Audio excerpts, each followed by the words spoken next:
I'm Shweta. I'm fashion designer and pattern making coach. Welcome to my channel Silhouette Sutra. At Silhouette Sutra, we discuss all about fashion, fashion styling, and fashion pattern making. Today, at the ninth episode of Silhouette Sutra, we are going to finish our front bodies block from Helen Joseph Armstrong book. Kindly note, intention of this series is to explain different tools and techniques of Seamly 2D in actual pattern making. Here I am not teaching any pattern making. For pattern making, I am starting another series where I'll deep dive into fundamentals of pattern making. So without further ado, let's get started. This is active Seamly 2D window where we have made the front bodies block. Figure 1 and figure 2. Today we are going to start with figure 3. For that, first we'll square down the point E. So I'll click on this tool from point and click on this point E, and for horizontal line I can click somewhere here. Okay.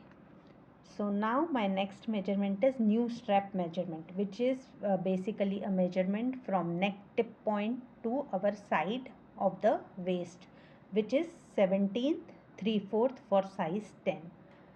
So I am going to get this with the arc tool. My center will be my point I. My radius will be 17 plus 3/4 plus 1/8 inch for ease.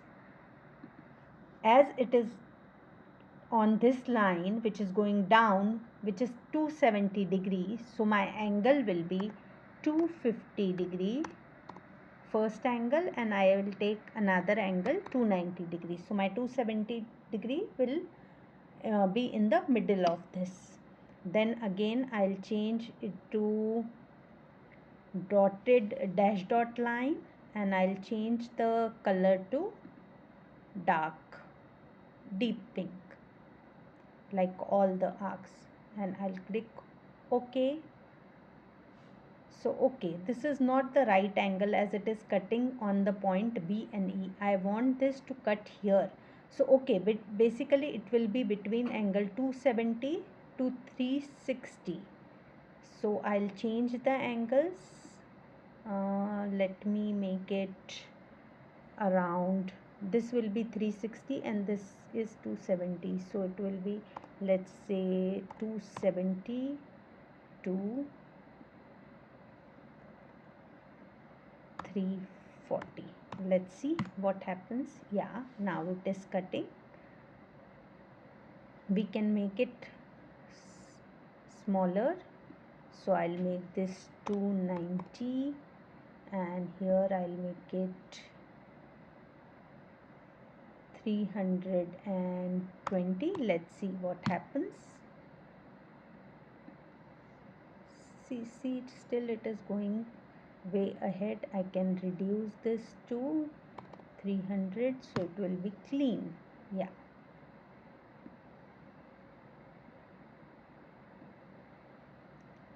Now again I need a point of intersection here. For that I'll go again on the point tool and I'll click on the intersection of arc and line. For that I'll select these 2 points, and for arc I'll select my radius and pop-up will appear where I'll insert my radius, which was 17 plus 3/4 plus 1/8 of an inch, and I'll click OK, and I'll get this point. I'll name this N as per the book. To O will be my side length, which is 838. So I'll take a point from here. I'll hold down the shift key, go straight up, and I'll enter 8 plus 3/8.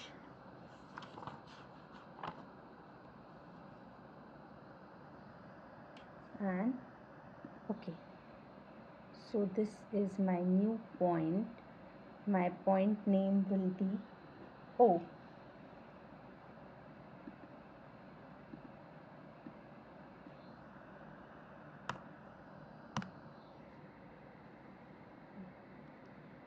Now I need another point uh, here near N, which will be point P, and its distance will be 1/1/4 inch, which is a standard measurement. So I'll go on point, I'll click here, I'll hold down the shift key. It is 1/1/4, so we can say 1 plus 1/4, and okay, I'll name this point P. Enter. Now we need to join a line from P O to P.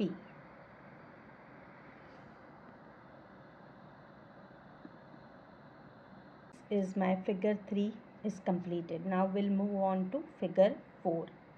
Joining two points P and F. So I'll start from here. I'm using line tool. I'll click on point F. This will be my line. Now I want a point Q on this line, which will be equal to my waist arc. My waist arc front is 7 for this size. So what I need to do, 7 plus 1/4 of an inch for ease minus the distance of B to F. So I'll do that. I'll take a point on line tool.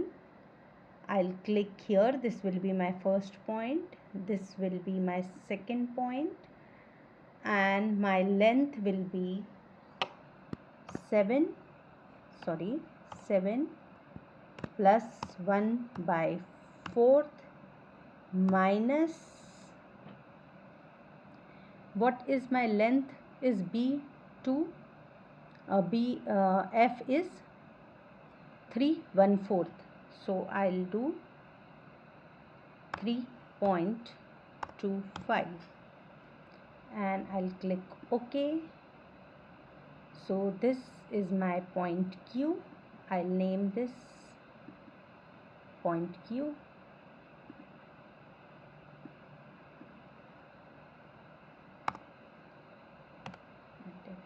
Here in the utilities section you will get calculator. Here also you can calculate. It is simple like calculator, simple calculator like 5.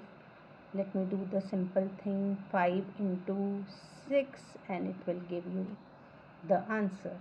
So it is very simple to use. Whenever you need a complex measurement, you can use this calculator. Yeah, this is point Q. Now I need to mark darts. So our dart will start from point K. So my first line will be, I'll use the line tool here, K to F. This will be my first line. My next line will be, for that I'll use the point tool, and I'll tell you why I am using the point tool. Because if I use the line tool, I need 2 points. But here I want to make a new point along this point Q. So I'll use the point tool. I'll click here. I'll go down here. I'll click here. So I'll get the exact angle, and for measurement I'll use the formula, and I'll use line length. Which line length I want? K to F. So I'll scroll down and search for line K to F. I'll delete this measurement manually and I'll click OK. Okay, so I got this new point which is slightly away from Q. I'll name this point R.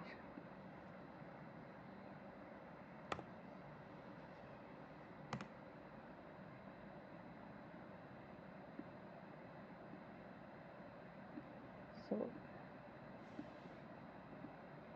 this is my new point. Okay, now I want to draw an actual dart which will be somewhere here. Our dart will never start from our burst apex point. It starts slightly below that point. So for that, first I'll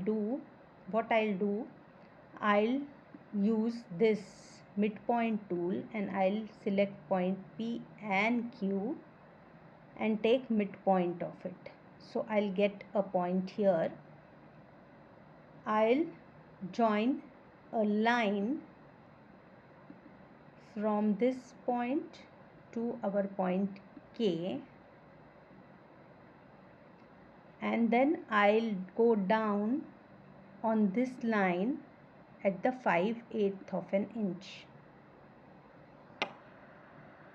So I'll just simply press 5/8 and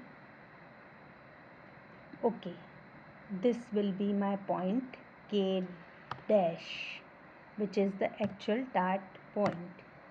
And now I'll make my darts using the line tool from point K dash. So I'll simply use the line tool and join these darts. These are my actual dart point, and I'll join the point R. With my armhole curve and neckline curve. For that, first I'll make my armhole, for which I'll use 4-point curve. So my armhole will start from this point G. So I'll start from here G. My second and third point will be point M, which is my chest line, and my curve will end at point O. In 4-point tool, we can click on any point 2 times and we can get our actual curve. So this is our front armhole. For neckline, what I'll do, again I can use 4-point curve. So I'll click here 2 times, and I'll click here once, and this is my front neck. So we have finished making front bodies block. Idea was not to teach you how to make front bodies block, but to teach how to use different tools for pattern making. In next episode, we will do some of the operations in Seamly 2D. So see you in the next video.